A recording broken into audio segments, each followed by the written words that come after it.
July 10, 2025. In the rough waters near the Gulf of Guinea, 20 speedboats carrying 160 pirates launched a coordinated assault on a U.S.-flagged cargo ship. From the outside, it looked like just another rusted freighter, slow, silent, unremarkable. But deep inside its hull, beneath crates marked as machinery parts, were top-secret U.S. military shipments, advanced radar modules, target designation networks, and encrypted communication systems bound for a frontline deployed fleet. The pirates struck fast. RPGs roared. Heavy guns rattled. They swarmed the hull, climbed the railings, and tore through the deck with brutal precision. In under 10 minutes, they believed they had secured their prize. Suddenly, from the southeast, 8 Mayor 60 Seahawk helicopters burst through the clouds carrying 260 elite U.S. Special Forces. Overhead, 4 FA-18F Super Hornets locked onto threats across the sea. 17 MQ-25 Stingray drones descended in a wide formation, scanning every possible exit. The entire sea-air formation was converging on one target, a ship disguised as a battlefield. Then America struck back. With steel, with thunder, with purpose. No warnings, no countdown. Because when you intercept a weapons shipment under U.S. protection, even one hidden behind deception, you don't just invite resistance, you invite retaliation. Come with me and witness what happens to those who mistake silence for weakness. 7:12 a.m., July 10, 2025. Only 12 American crew members were aboard, lightly armed and trained for stealth. But this morning, stealth failed. Out of the mist, 27 speedboats emerged, slicing toward the ship in a tight arc. They moved with precision, 8 men per boat, all armed low-slung RPGs, mounted machine guns at the bow. These weren't ragtag pirates. This was a premeditated assault. The attack came in waves. One group laid down covering fire, short, sharp bursts slamming into the hull like hammers on steel. Another wave circled wide, targeting the ship's rear, where blind spots and rusted scaffolding made boarding easier. Grappling hooks flew, boots struck metal. Within minutes, the Americans were ambushed. Gunfire echoed through the corridors. 2 pirates were dropped as the crew fired back from behind steel cargo walls. But momentum had shifted. 4 minutes in the freighter was overrun. 4 Americans dead, 3 wounded, the bridge compromised. The survivors were bound and forced to the deck rifles, barking orders in a language none of them understood. But just before the bridge fell, one crew member hidden behind the engine casing triggered a pulse. No alarm, no beacon, just a flash transmission bouncing off satellite relays straight to a U.S. Navy destroyer patrolling 170 kilometers off the coast. The pirates had no idea what they had just taken. To them, it was just another cargo ship, another prize to loot and ransom off the coast of West Africa.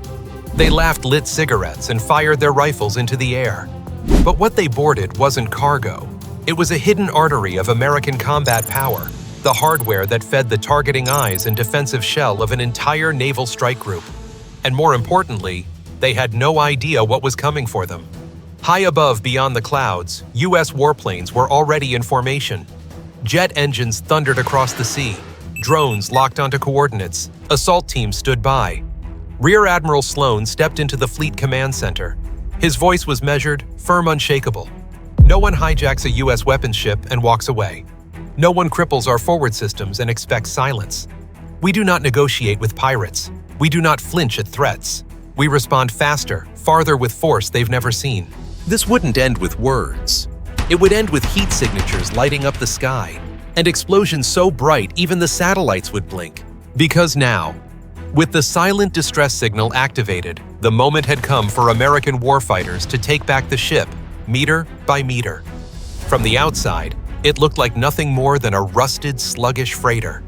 But beneath that steel deck lay one of the most strategically valuable assets in the entire U.S. Navy supply chain. Officially designated as Logistics Vessel 72 Delta. The ship was carrying long-range radar systems, modular weapons, encrypted targeting technology, and command and control gear for a carrier strike group operating near the West African coast. In other words, without this ship, the fleet's defenses couldn't function, its missile systems couldn't fire, and its command links would go dark. It was a floating lifeline, a mobile arsenal, and a high-value target the Navy never imagined would fall into enemy hands. The pirates didn't know that.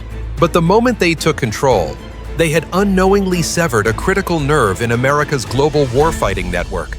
And if the equipment on board were sold, or worse, reverse-engineered, the consequences would ripple far beyond the Gulf of Guinea. At the Pentagon, red lights flashed instantly. The incident was classified as a national security breach. Intel officers warned that if the ship reached land, its sensitive tech could end up in the hands of hostile regimes or terror networks. But time was running out. The pirates were less than 10 nautical miles from their base, a black market hotspot that had evaded international airstrikes for years. America's response had to be immediate, overwhelming, and absolute. Not just to reclaim the ship, but to send a message to every rogue force on this planet. If you touch America's supply lines, you will face America's full firepower. Don't blink.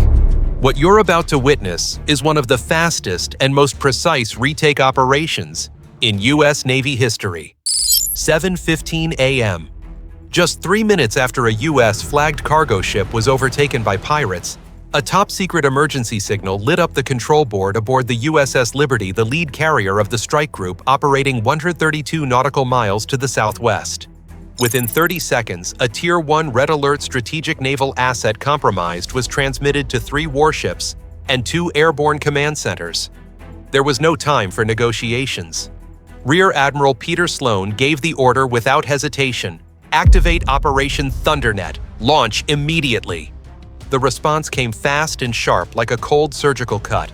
On the flight deck of the USS Liberty, 10 MH-60 Seahawk helicopters were rolled out for launch, each carrying 30 elite Navy SEALs and Marine Raiders.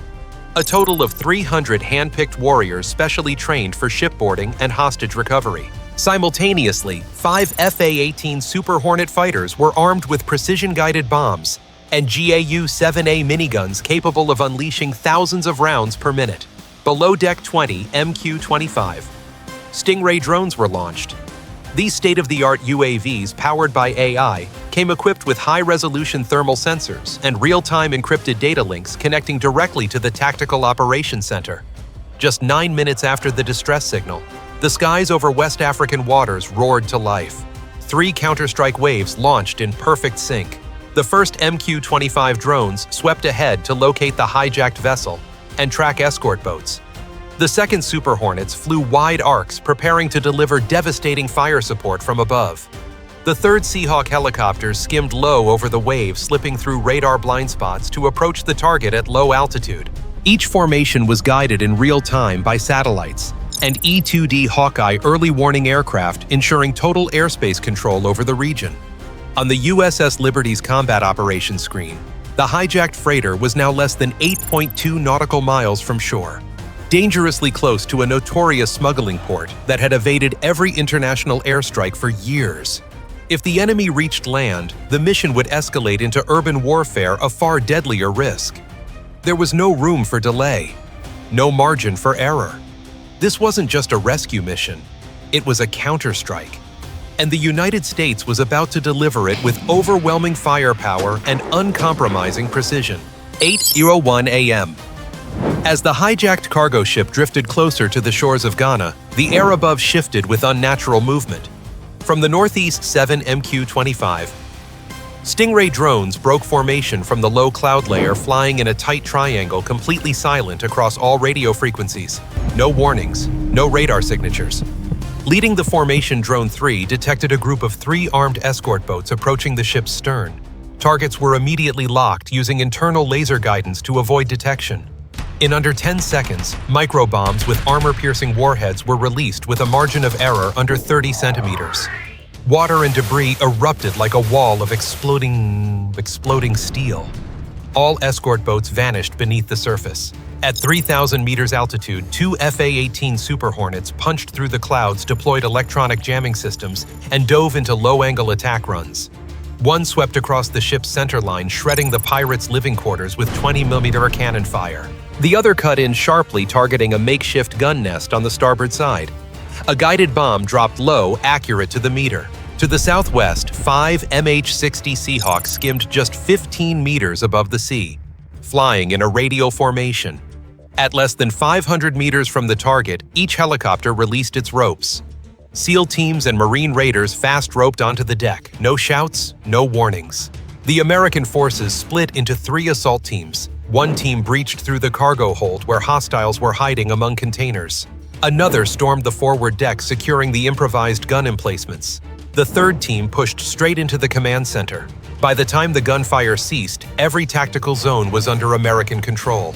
No resistance remained, no escape routes, only speed force and absolute precision. Flashbangs detonated. Silenced gunfire cracked through the darkness. The SEAL team moved in a tightening formation, step by step, advancing toward the ship's core. The hostages, bound, bruised, and bleeding, were quickly located and evacuated to the mid-deck area. Medics rushed in, treating wounds on site, while the assault teams formed a tight defensive perimeter around them. In less than 9 minutes after boarding, every pirate on the ship had been neutralized or captured. Not a single American hostage was killed. But the mission wasn't over. From the UAV's Digital Combat Feed Command, identified a pirate reinforcement convoy moving inland just over 7 nautical miles from shore. It wasn't a fixed base, but a mobile unit of pickup trucks mounted with weapons, a fuel resupply rig, and a command container outfitted with radar systems. They were already on the move, trying to escape. Admiral Sloan didn't hesitate. Redirect. Leave no one behind. Within 4 minutes, 4 FA-18 Super Hornets broke from the maritime formation and roared inland. Each aircraft locked onto a separate target command vehicle, ammo truck, and supply station. GBU-32 guided bombs dropped in unison. The convoy erupted in a chain of fireballs, metal fuel, and flames shooting skyward. The final blow came from above. A Reaper drone flying in the lower atmosphere locked onto an electronic signal from the command vehicle. A single Hellfire missile launched, piercing the cab before turning the entire command rig into a firestorm of dust and steel. 8:29 a.m. Every threat had been wiped from the map. 500 enemy fighters eliminated. Nearly 40 more captured or buried beneath the rubble. The message was unmistakable. You do not touch American weapon ships. And you never touch the lifeline of U.S. logistics, especially not at sea. The pirates' mobile base had long been a ghost along the Ghanaian coast. Constantly shifting locations shielded by mobile vehicles, improvised fuel rigs, and a patchwork communication network. It was a roaming command center, hard to track and harder to hit. By 07:00, it was nothing. Immediately after the cargo ship was retaken, the U.S. Navy redirected all available firepower toward the fleeing reinforcement convoy heading inland. Using Strike Team Patriot, the operation commenced with a tight formation of FA-18s. They dropped AGB laser-guided bombs with surgical precision, splitting the command center in half. Containers erupted like crushed soda cans. Communications masts snapped and fell.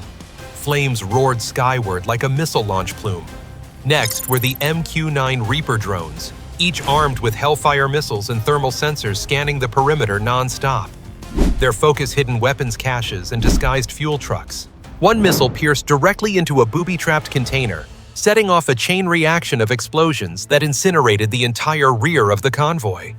The pirates returned fire, but it was useless. Their anti-aircraft guns were outdated, too slow to lock on. By the time they figured out where the attack was coming from, everything was already in ruins. Then came the ground forces. From 2 CH-53 helicopters, Marine units landed in the smoking wreckage. Guided by UAV data and infrared optics, they split into fire teams and swept through overturned vehicles, drainage ditches, and hidden compartments in the transport rigs. No warning shots, no negotiations. In under 20 minutes, over 500 enemy fighters were eliminated. Dozens more, too wounded to flee, were captured alive. Hands bound, eyes covered, and flown back for interrogation.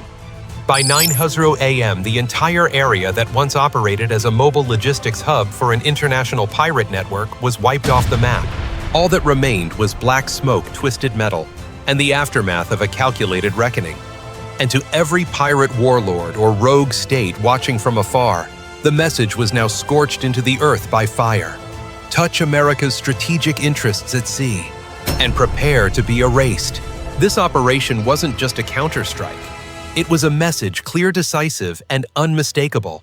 In an era where war has no front lines, where civilian vessels become targets and pirates hide behind legal shadows, the U.S. Navy delivered its response. The supply line is not a weakness. It is the backbone of combat power. A logistics ship underestimated by most turned out to be the critical link enabling long-range strikes for an entire carrier strike group. And when that link was touched, America didn't send a warning. It sent jets, drones, special forces, and precision-guided bombs. The enemy believed they could strike and vanish into coastal coves. But they forgot one thing. America doesn't hunt by the hour. It hunts by the trace. And once you're locked in, disappearing is your only option. This mission also served as a wake-up call. The sea is never quiet. Global power isn't measured by parades, but by the ability to protect every route, every fuel point, every offshore radar day, in and day out. No one expected an ambush on a lone US-flagged cargo ship to trigger a chain reaction that would wipe out a base, eliminate over 500 hostiles, and return the entire crew safely home. But more important than the victory was the message left behind. America's true strength doesn't lie in size, but in response. Not in numbers, but in precision. Not in threats, but in action, immediate and absolute. Every ship, every base, every sailor at sea is part of a chain that never sleeps, never hesitates. And to every enemy watching, the ocean may be vast, but if you touch the symbol of America, you will have nowhere left to stand anywhere on the map. Want to see more missions like this? Subscribe so you don't miss out. To the American people, know this. No matter where you are, even if it's a lone freighter in the middle of the ocean, that flag has never stood alone.